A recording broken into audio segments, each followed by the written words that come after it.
Welcome to the Crown Jewel preview show brought to you by Raw Recap. It's a WWE and Fanatics Original Production.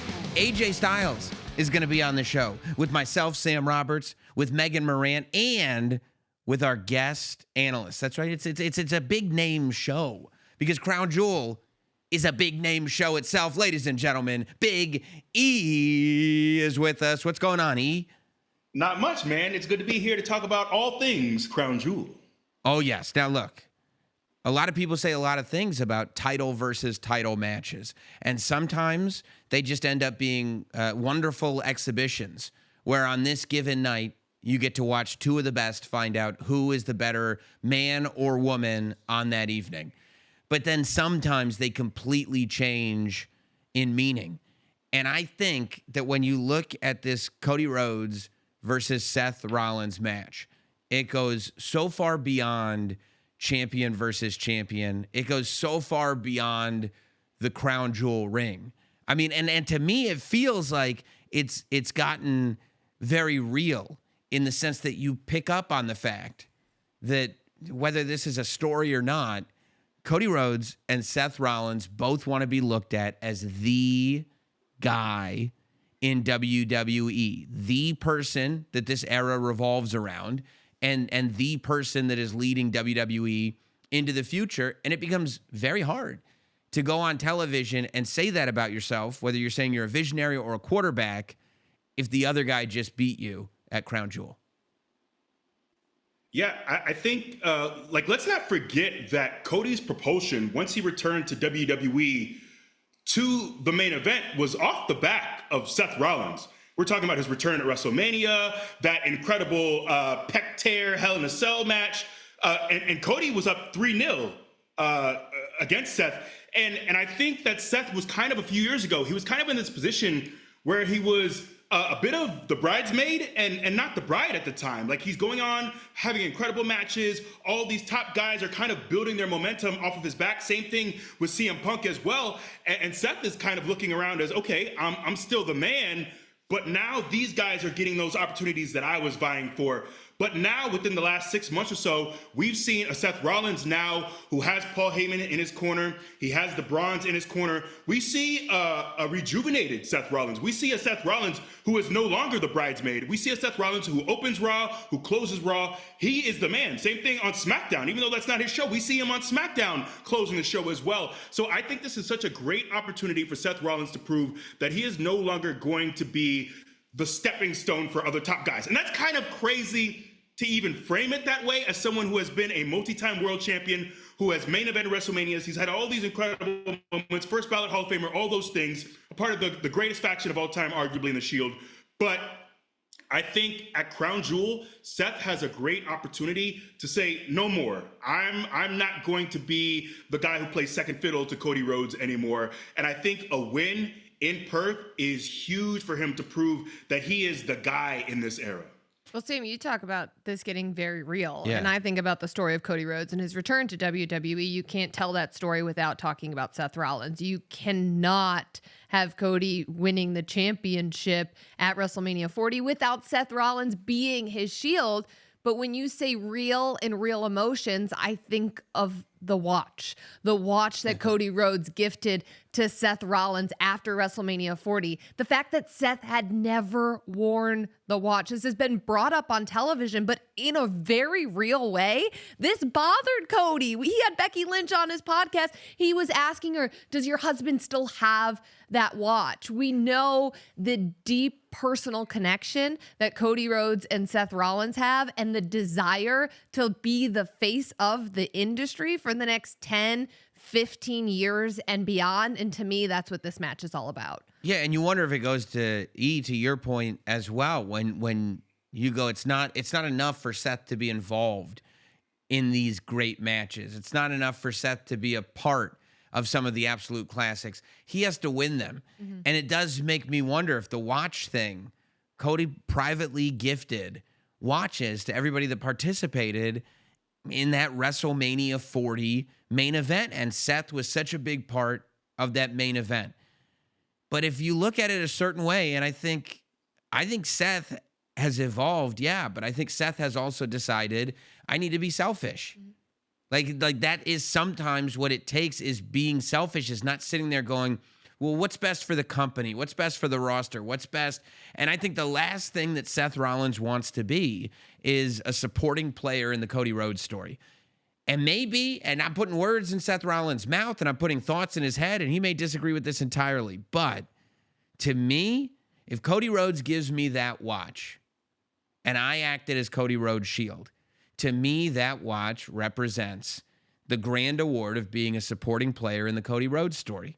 And I don't think that that's what Seth Rollins wants to be. I think he may resent it. You don't want to be a supporting actor. Absolutely. Not if I want to be the man. Right. No, like a best supporting best supporting actor Oscar is incredible, but it's not best actor. People don't talk about it in the same vein. You're spot on. And also, I'm so glad you guys brought up the watch, because I also think when I see Seth talk about the watch and look at the watch, we see a more contemplative Seth Rollins. We see someone, I feel like the bombast, the veneer, the laugh, the cockiness, that Seth Rollins, for some reason, Cody is able to kind of get by that veneer, and we're able to see more of the man under all of that, because we were so used to seeing a very unbothered Seth Rollins who was always in control, but there is something deep inside that Cody's been able to get into. And I don't know if it's Seth considering his place in the industry, considering his relationship with Cody, or wondering if the sacrifice at WrestleMania for Cody Rhodes was even worth it. I'm not sure what it is, but Cody is able to really tap into a very real part of Seth, and like I think his humanity as well. I had thought that the contemplation was because he really only does digital, but you're probably right, E. I think you're probably more accurate than I was there. I didn't look deep enough into it. And look, I think when you look at this match, Cody has everything to gain here. Cody can't be getting losses if he wants to call himself the quarterback, but at the same time, you go to the champion versus champion match on the women's side, the crown jewel match between Stephanie Vaquer and Tiffany Stratton. These are two women who have ascended to a place rapidly where it's time to prove who really is that new force that's representing this generation of the women's roster. I mean, the women's roster moves so quickly. It is night and day different than it was a year ago, which was night and day different than it was a year before that. And the fact is that last time WWE was in Perth, it was only a year and a half ago, maybe. And that's where Tiffany Stratton, I think, rose to this level where you were like, oh my gosh, I can't believe that the fans are as behind Tiffany as they are at that Elimination Chamber show. But now there's a new wrestler in town. Stephanie Vaquer has captured the imagination of the WWE audience. And if you're Tiffany Stratton, you have to be looking at the support that Stephanie is getting and go, well, it can't be, I just started. It can't be over for me yet now. I mean, you can't forget about me now. And to me, that's part of what this match is all about. You know, we talk a lot about the men's division and that championship match and what is the future of the men's division. In the women's division, the future is now, right? You talk about Tiffany Stratton. She hasn't even been on the main roster all that long. By the way, undefeated in 2025. But Stephanie Vaquer has taken the division by storm and has been undeniable since her arrival in WWE. Go back and watch some of her matches in NXT. I mean, from the moment she stepped foot in WWE, she has earned the respect of the audience. She has connected with the audience. Go back to Evolution. That's exactly what they said about Tiffany Stratton a year ago. Word for word, bar for bar. Exactly what they said about Tiffany Stratton a year ago. There's so, and for Tiffany Stratton, this is her opportunity to level up. Absolutely. No, this is such a huge test for her. I feel like we have so many conversations about how incredible this women's division is. And obviously this is Raw recap. So we spend a lot of time talking about Raw when we're doing Raw recap. But you know what? I think that Tiffany isn't mentioned enough when we're talking about the EOs. We talk about even the rise of Naomi. We talk about Rhea. And so many times we're leaving her out of that conversation. And it's such a great opportunity for her to say, no, I belong here. And I think it's also such a great opportunity for this new era of NXT to say, this is ours. And obviously, we had Stephanie spent some time in NXT as well, but she had already traveled the world. She'd already been doing this thing, working on her craft for many years before she ever got to WWE. Tiffany is homegrown. This is a young, incredible athlete who came from college, who started here, who learned here. And I know what that's like. And I know what it's like to have Seth Rollins come into FCW 15 years ago and be like, okay, I need to level up. I'm starting from scratch. So it's a great opportunity for her to say, I belong with the women who have wrestled all around the world. I'm here too, and really to insert herself in that conversation. She's done incredible things on SmackDown, but the pool of women on Raw is so incredibly deep, and I'm excited for her to be able to mix it up with the best of the women on Raw. One thing that's really stood out to me about Tiffany Stratton is while she doesn't have the years of in-ring experience that someone like Stephanie Vaquer has, or even Rhea Ripley has, or you go up and down the roster. I mean, we could say this all day long, but it doesn't seem to get to Tiffany Stratton one bit. She always performs like she belongs. She always acts like she belongs. You never get a sense of any intimidation or nerves from Tiffany Stratton. Yeah, she's definitely very self-assured, and I think her confidence, and I can just speak to what it's like to be a Division I athlete and to spend that time, and you have that confidence of, being able to perform in front of, thousands of people, being a name, but this is a different beast right here. This is not college athletics. You're going to be in Perth. The world will be watching, not just the country, the whole world will be watching. So for me, I think since her time on the main roster, this is her biggest opportunity to say, hey, I'm here and I belong with the very best. She's had the WrestleMania spotlights. She's had the matches with Charlotte. She's had those opportunities as well. But Stephanie, I think, has exploded, and you have to keep up. The women's roster is so incredibly deep. You have to keep up, and it's what have you done for me lately? So this is such a great opportunity for her to say, this is what I've done lately. I belong. I am the very best woman on the main roster. Sam, do you feel a little left out because you're the only non-Division I athlete on this podcast right now? You're a Division I athlete? Listen, I run in straight lines, but at the Division I level. I'm a Division I broadcaster, they call me. And they've also said, I don't know what it means. They say I'm a D1 glazer when it comes to Roman Reigns. I'm not 100% sure why they say that. But I will say this, that when it comes to Division I athletes, they do have that confidence and they do have that ferocity. However, there's another thing when you've been working for 15 years. Every time that we've talked to Stephanie Vaquer on this podcast, she talks about the years that you just brought up, Megan, the years that she was putting into this sport before she was in WWE. And the idea that that may be what this comes down to. Is that desire to be great that comes with being a D1 athlete, can that match the hunger that comes with working on something for 15 years, just putting your entire life aside and having faith in yourself for year after year after year to finally make it to a big stage like this? Learning a new language, moving to a new country, all things that Stephanie Vaquer has done to get to this level. Well, listen. I think it's... No, go ahead. I was going to say quickly, I think it's a bit of a new confidence in Tiffany. Like you mentioned, she's been undefeated for so long. She's been running it up on SmackDown. And I love that. She's almost too ignorant to realize that she can lose, which can be a great thing. So there's that new confidence against an earned confidence, a confidence of someone who things have gone wrong in the ring for Stephanie, and she knows how to deal with it. She's traveled the world. She knows how to deal with it.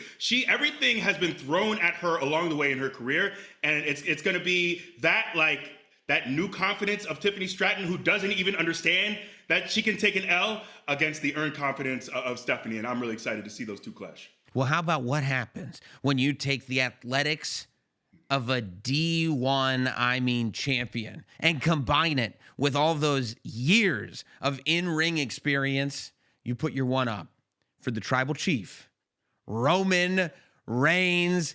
He is back. He is in Perth. And he is, there you go. I'm happy to see it.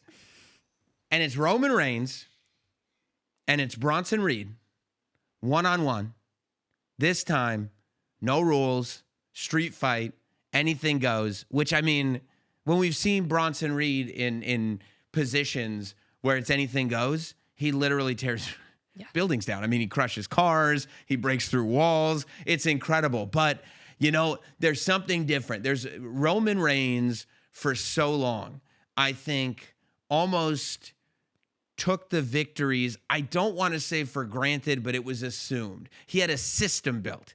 Between the bloodline, between the wise man, systems were in place like a CEO, where he knew if he just followed the plan, he leaves with the championship.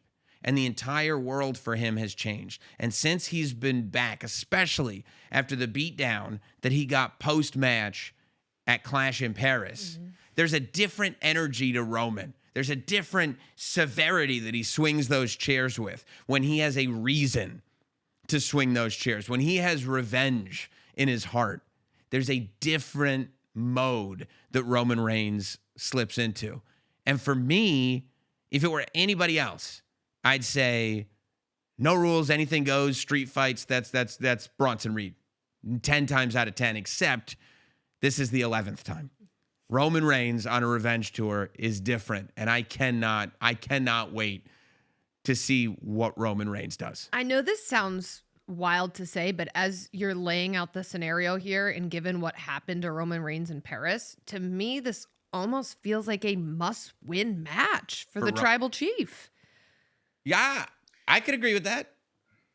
Yeah, I think the same.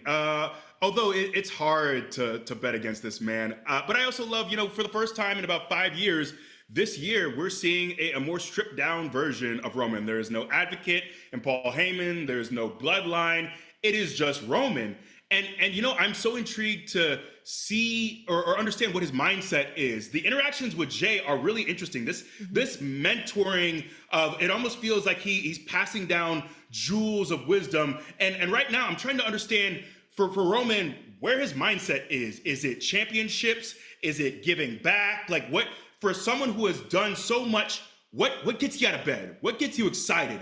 What is your motivation now? And I think for Roman, like, that for me is the big question. You're going all the way across the pond to Australia, taking that long flight to fight a devastator, and a man who I think the last time we had a PLE scheduled in Australia, Bronson was supposed to be on that PLE, but he got injured in that War Games match and was out. So we're going to see, I think, a man who is not only excited to go home, but he was supposed to go home a year ago to get his big moment as someone who is at the top of the card, as someone who has finally made it. He is someone who closes Raws, who closes PLEs. He is now a hugely important piece of the roster. So I think this version of Roman against a highly, highly motivated Bronson Reed with all the rules thrown out the window, man, these two are both insanely motivated to get the W.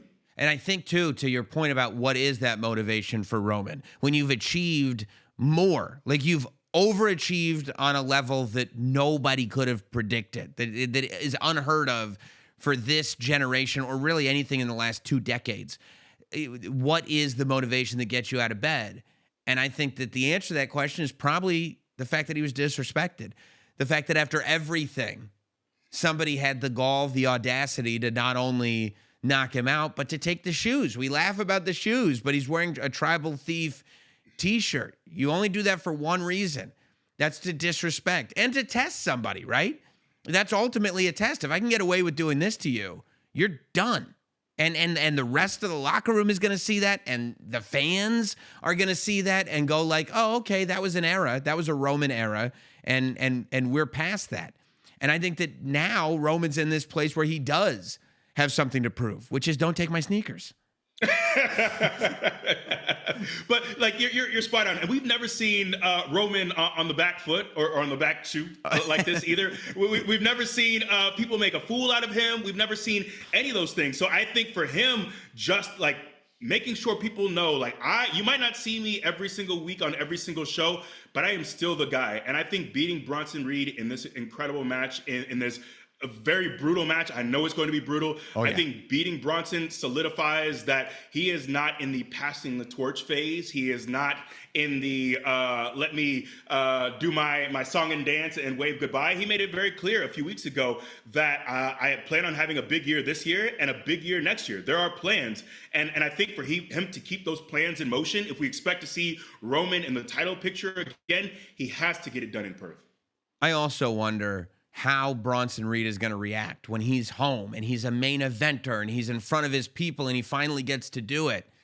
And everybody's cheering for Roman Reigns because Roman is the guy that it doesn't matter what city he's in. It doesn't matter what hometown hero he's fighting. It doesn't matter. When the music hits, the fingers are going to go up. The fans are going to cheer. It's a guarantee. And what does that do to Bronson Reed?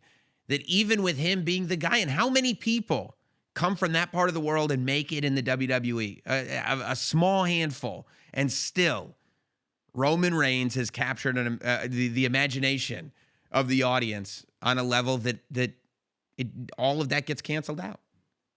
It does. But once again, we have to make it very clear there are no rules in this match. Yeah. Will we see Paul Heyman? Will we see Braun Breaker? Will we see Seth Rollins? The deck in many, many ways is stacked against Roman. Will we see Jey Uso? Will we see Jimmy Uso? Come on. Bloodline and numbers. I do want to tell you, one of the things that we're, of course, looking very much forward to is that match between John Cena and AJ Styles. We are on the John Cena farewell tour. And this weekend in Perth, we can all celebrate. If you go right now to WWE Shop and Fanatics, you can check out his brand new Perth collection. It's really, really cool. It's available now. It's the t-shirts, it's the sweatbands, it's the towels, it's the hats, it's everything. You can grab everything now at WWE Shop and Fanatics. You don't want to miss out. All this merch is history to me for John Cena. I also want to tell you about Tops Now. You know, we get very excited when these big shows happen because big shows mean big moments. And big moments mean we're going to get new product from Tops Now. Tops Now captures major milestones, viral moments from the biggest events like AJ Lee's return, which skyrocketed to the number 3 best-selling Tops Now WWE card ever. And this weekend at Crown Jewel, we have some huge matchups. I'm talking about Cody and Seth. I'm talking about Australia's own Rhea Ripley. I'm talking about John Cena. There's bound to be some memorable and viral moments that will be immortalized on Tops Now cards. And keep your eyes out. This Friday, on Friday, Tops Now is going to put out their Crown Jewel poster card, which is only going to be available for 72 hours. Collectors who buy the Crown Jewel poster base card will have the chance to receive rainbow foil or even gold limited short prints. Sign up now for notifications at Tops.com and follow @Tops on social so you don't miss out on any big moment card. You got to cherish these moments and have a little something. And when we talk about moments, I just mentioned her. You talk about people coming home to Australia. Rhea Ripley is coming home to Australia, and it's in a match that I don't think up until a couple of weeks ago any of us would have predicted. For multiple reasons, by the way. But we've got a tag match, Rhea Ripley and Io Sky versus Asuka and Kairi Sane. And it's interesting, man. You talk about the bloodline and you talk about that family lineage. This match radiates a perceived family lineage, and the fact that both Kairi Sane and Io Sky look at Asuka as family, as that mentor figure, as that person who kind of opened doors and allowed all of them to prosper in the WWE. But I guess Io has had enough of Asuka's rampage of power, if you will. Wouldn't you have enough of Asuka's rampage of power after she misted Io? Well, she gave Io 30 seconds to apologize. And when the apology didn't come within the 30-second window, it was poison mist once again. And prior to that, Asuka had been demanding and controlling over Io and who she could be friends with. You mean to tell me if Asuka started yelling, Megan!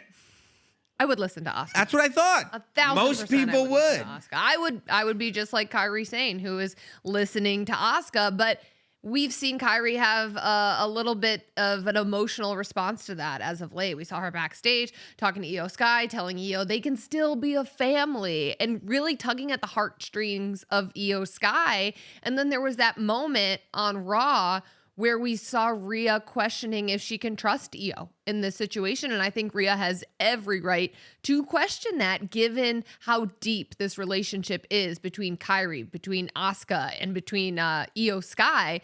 But we're talking about some of the best wrestlers on the face of the planet that are going to be in this match. And Io Sky, Rhea Ripley, Asuka, and Kairi Sane, right? I just wonder if Io can check her emotions at the door and execute when push comes to shove. I don't think there will be any checking of emotions at the door. I don't know how there could. Like, I think the sisterhood between the three of these women runs so deep. And again, I don't know if we spend enough time talking about how hugely important Asuka is in opening the door to all these incredible women in Japan who saw what Asuka became in NXT. The talent was already undeniable, but to see her undefeated streak in NXT, to see her come to the main roster and know, like, oh, if I come to WWE, I can be in good hands. She opened the door. I don't know if we get Kairi or Io or so many of the incredible women from Japan if it wasn't for Asuka. So, like, it's hard for me to not, like, of course I understand why Io's so torn up about this. She means so much to women's wrestling, to Japanese wrestling. She means so much to Io. And in many ways, like you said, Megan, this family is being ripped apart. But in the same vein, like, Io is here to blaze her own path, to figure out her own direction. It feels in many ways, obviously they're much closer in age, so I don't want to lean too far into that, but it feels much like a parent who has opened doors for you and has paid for your school and has allowed you to live the best life, who is telling you, this is the job you need to take, this is the career you need to take, and it's okay, Mom, I get it, I know you want the best for me, but I have a dream of my own. I have a path that I need to take, and there's so much deference for that parent, because without them, I would never be where I'm at right now, but at some point I need to live my own life. And I think that's kind of what the relationship between Io and Asuka is right now, is Asuka says, I am the one who has opened these doors. Listen to me. Without me, you wouldn't be here right now. Without me, you wouldn't be world champion in WWE. That's how I think Asuka feels right now. But Io has had such an incredible year and has proven that she can blaze a path of her own. So there's this big push-pull between those two, and Kairi, unfortunately, is stuck in the middle. And everything you said about Asuka is 1,000% right, and what she's done for Japanese wrestling and for women's wrestling. But do you think at all she's abusing this power and the predicament that she's put Io Sky in? Absolutely. Like, of course she is, but who's to tell her no? Who's the one to stand up to Asuka and say, this isn't right, what you're doing is wrong? I know Obviously, I know who. Io Sky. Who? Io Sky. Io Sky's the one to say it's wrong. Look, there's a thing that happens. They're like, mentor-mentee relationships can get toxic in a hurry. When at one point you're mentoring and at one point you're opening doors, and then you watch somebody succeed, and instead of letting them fly out of the nest like a mama bird should, you tie a rope to their ankle and say, no, I want you to fly, but not too far, not too far. There's a point where once the door's been opened for somebody, you got to let them walk through without saying, thank you so much for opening this door. Thank you so much for opening this door. Thank you so much for opening this door. Like, I don't think that when Kairi Sane and Io Sky got to the WWE, that they realized, like, yes, they should show gratitude to Asuka and also forever be indebted to Asuka without question because of what she did in the past. I think you're spot on, but I could also see Asuka's mentality of, she's done so many incredible things. Does she maybe fear that Io her legacy in WWE will surpass what Asuka's done? I think in many ways, as someone who has opened the door, who has been the pioneer, you want people to always remember your name as the forebearer, as the foremost important woman, foremost important woman in WWE to come from Japan. And maybe she fears that the plaque that has her name on the wall is going to be removed and it's going to be replaced with Io.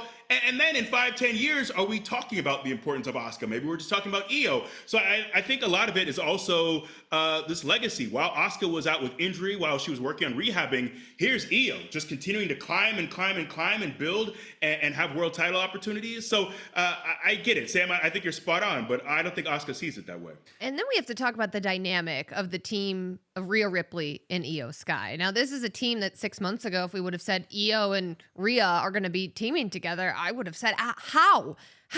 Rhea Ripley. You were a hater as soon as they started getting along. Well, because Io Sky has been preventing Rhea Ripley from getting back her women's world championship. Io Sky won the title when nobody expected it on the road to WrestleMania. Io Sky has never been pinned by Rhea Ripley. We know Rhea Ripley wants that title back. We all thought that Rhea Ripley would be in a position to win that title back in Australia. Guess what? She's not. And who's she teaming with? Io Sky. I know they're friends. I know right now they need one another, but it's an interesting relationship between the two of them, given that they both want that women's world championship eventually. They do, but I also think there is a level of deep respect that is forged from your greatest rivals. I can talk about my own experience. The Usos and the New Day became thick as thieves. We were so close because when you have your metal tested that way, when you have someone beat the hell out of you time and time again, and you turn around and you beat the hell out of them, and you sweat together and you put on classics together, there is a level of respect that I don't think people can really understand. You might be trying to take someone's head off out there for 25, 30 minutes, but once you go to the back, you realize you two painted a canvas of violence that is beautiful, that will be remembered.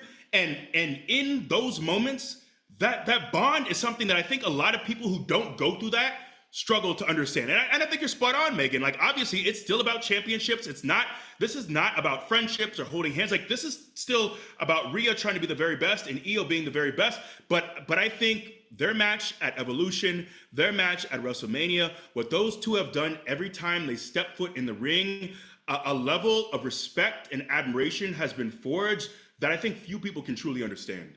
I also think that when you look at everything that's gone on, and like the conversations that we're having right now, going, well, Asuka did this for this person, Asuka did that for that person, and now it's time.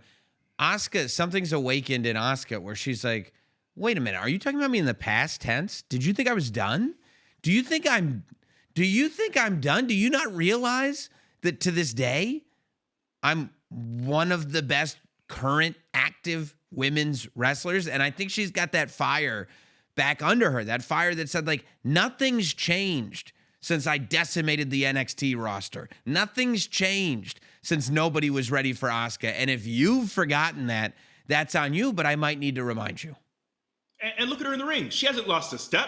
She hasn't slowed down. She is just as brutal. So of course she's here to remind people, like, I deserve to be the very best. I should have been the main event of Evolution. I should have been the main event of the next. Like, I get it. And I think she still has so much that she is trying to prove to people that I am not willing to take a back seat to Io. I'm not taking a back seat to anyone. I am still that badass you know and love and fear. Well, there is one more match that we got to talk about. And it's a big one. It's one that I think many of us questioned whether or not we were actually going to get to see it, but we're going to get to see it with only 5 appearances left in John Cena's career. One of them is used in Perth against our guest at this time, the phenomenal one, AJ Styles. AJ, we were there for the beat up John Cena run that I am so happy is getting its flowers right now. This match has brought everybody back to that place that in that period of time, it was like the best thing on television and resulted in the best matches between you and John Cena. When you find out that John Cena is doing this retirement run, was having another match with him a priority for you, or is it something that you realized may or may not happen? All right. Well, let's just be honest about the whole thing. I don't know that if you guys noticed, haven't been in the main event picture lately. So I just assumed that I wasn't that important. Um, but it sounds like to me the fans wanted this match. And at the end of the day, when it comes to John Cena's retirement tour, we're going to give them what they want. So I'm happy to have the opportunity to face John one more time. And I can tell you this, it'll never happen again. I don't care how much money they offer us. We're probably still, I said probably, we're not going to Saudi Arabia to have another match. This is it. And I know in my heart it's the right thing. And John's going to be retiring soon, and I'm going to be right behind him.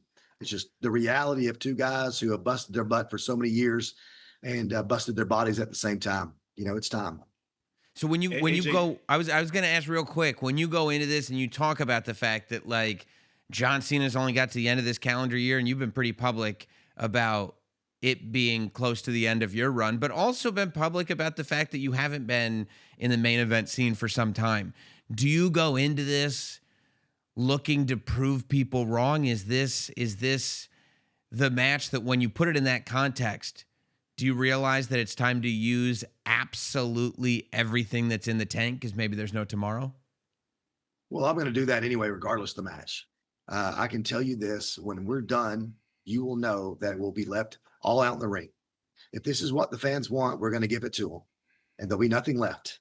It's that kind of match for me. And it doesn't matter, like, again, who I'm in the ring with. I'm going to give you my best every time. There's something about John Cena and AJ Styles for some reason, and I can't explain it to you. We're very different in almost every kind of way, except for when our feet step into that ring, it's very similar. And we have unbelievable matches. I've never had a bad match with that guy. I don't care if you say, oh, he's jinxing it. No, I'm telling you, it's going to be good. AJ, can you talk about just in your incredible list of greatest rivals, greatest programs, where does the rivalry with John rank, and what does it mean to you? Because I always go back to your debut at the Rumble and you wondering if fans would pop for you, if people, and of course you got an incredible reaction, but I always think like your rivalry with John, I think really catapulted you to the top of the card and demonstrated that you were the best of the best, not just in TNA, but also in WWE as well. But that was it. That's what I feel like a lot of people cared about that match because it was two guys who started at a company and was building it. It was almost AJ Styles was the TNA guy and John Cena was the WWE guy, and similar routes. They were coming up through the ranks, and it was two companies, so they always kind of compared us to each other. And then 15 years later, you finally get to see these two guys step in the ring together, and you never thought you'd see it. And it was amazing. But the fans made it amazing, of course, because they've seen something that they never thought they'd see. Nor did I. So it's just, that's what it is. It's just something different. And because we spent so much time apart, it was special when we came together and had that match and matches in WWE. AJ, you've had so many incredible rivalries, so many incredible matches throughout your career, but do you feel like it's John Cena that brought out the best in AJ Styles? And just to continue on with John and what you asked, he definitely made me. There's no question in my mind that he helped make AJ Styles. He put me on a different level. And some of my best matches have been with John. That is also no question. So I don't know where I would be exactly on the charts right now if it hadn't have been for John, but it certainly did help be in the ring. And as far as bringing out the best in each other, that's what it is. It's in each other. We bring out the best in each other. We know it's going to be good because we trust each other. It's just, I don't know how to explain it again. Opposites attract, I guess. Yeah, I think in the original AJ Styles John Cena rivalry, for me as a fan, walking in, it was this question, right? Because I think people forget what a closed system WWE was for a very long time, and that AJ Styles was one of those guys that maybe is the best wrestler in the world, but may never be in WWE because I don't know if he's a WWE superstar. And at the same time, John Cena was the biggest WWE superstar, but I don't know if he could hang with the best in-ring wrestlers in the world. And then something happened where you combine those two worlds and you realize that they weren't so different, that the reason John Cena was able to be the best WWE superstar was because he had the potential to be the best pro wrestler. And the reason that AJ Styles was the best pro wrestler is because he had the potential to be the best WWE superstar. And for me, that's what brought it together. When you look at it today, and both those things have been established. I mean, nobody questions whether or not John Cena can go, and nobody questions whether or not AJ Styles is on that list of best WWE superstars. Is there a motivation for you to go in there and say, if I perform this the right way, it's going to be impossible to not remember that AJ Styles belongs in that main event conversation? I've got an ego, man. It's all or nothing when I step through those ropes. I mean, I'd rather hurt myself than take it easy. That's just the way I'm made. And I believe John Cena is very similar to that. I'm not saying that we can do everything that we used to do when we were in our 20s, but we're smart enough to know where to put what everything, needs to be in the right places. And I'll give you, man, John Cena is a genius in that ring. I know that's hard to believe. I'm not saying that he's the most athletic, but the stuff that he comes up with on the spot, and he's so quick-witted, it's unbelievable. It's a pleasure to be in the ring with him. This guy is a ring general. He's in control. Trust me. If you've ever been in the ring with him, you know what I'm talking about. Yep. So it's always been a pleasure to be in the ring with him. I honor every one of the matches that we've ever had. Uncle Al, you talk a lot about following right behind Cena, and this being the end for you as well. What do you want out of this last run? I just want out of my run or out of this run with John. I mean, but I can tell you what I want out of this match with John.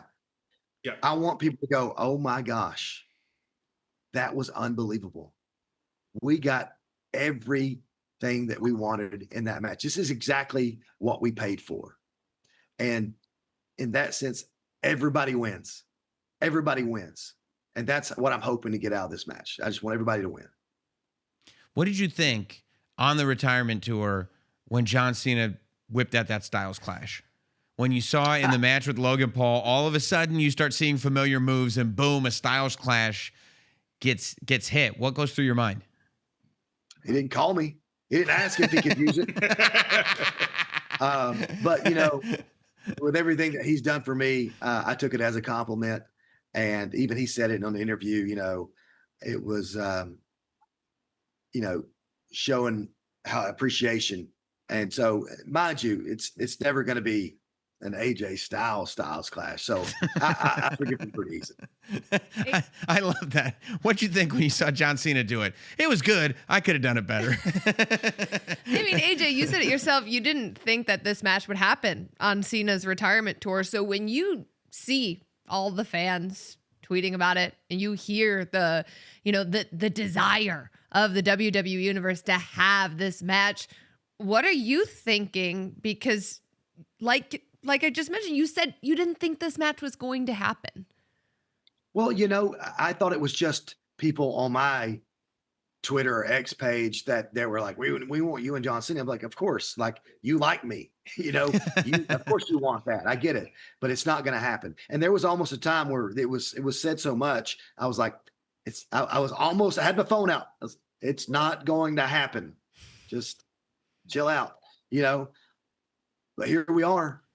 Giving the people what they want. And little did I know that those same, and maybe other people had to be, obviously, we're doing the same thing on, to John, like we want this match. We want this to happen.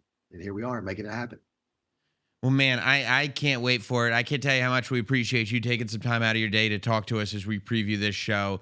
I mean, there's an excitement for it. And I mean, you guys doing this one more time adds a super fight to this card, the likes of which, we're lucky to see. So I appreciate the time, and I appreciate the fact that I believe you when you tell us that we're going to get the match that fans like myself are wanting to see. Hey, man, I promise you this. When it's all said and done, you go, holy crap, did you just see what they did? Yes. but it won't be on the level of what I'm just saying it. I don't know how to explain it to you, but you'll understand it after the match. That's so cool. AJ, thank you so much, man. Hey, thanks, guys. Appreciate it. Awesome. AJ Styles, the best. I cannot wait to see that match. Rapid fire. Megan, match you're looking forward to the most at Crown Jewel? It's the tag team match, the women's I tag knew it. with the Kabuki Warriors, Rhea Ripley, and Io Sky. E, what's the one we should be watching? I know we just had him on, but it's AJ and Cena, man. I love the match they had damn near a decade ago, and especially after getting to talk to AJ, hearing like how much he's like, you guys are gonna walk away saying that was incredible. So I'm really excited for that one. Who do we walk away talking about between John Cena and AJ Styles? Who is running the WWE between Cody Rhodes and Seth Rollins? What does the tribal chief look like going into quarter 4 of 2025? I cannot wait for this show. E, appreciate you joining us as always. I can't wait for Crown Jewel, man. Thank you, everybody, for tuning in to the Raw Recap Crown Jewel preview.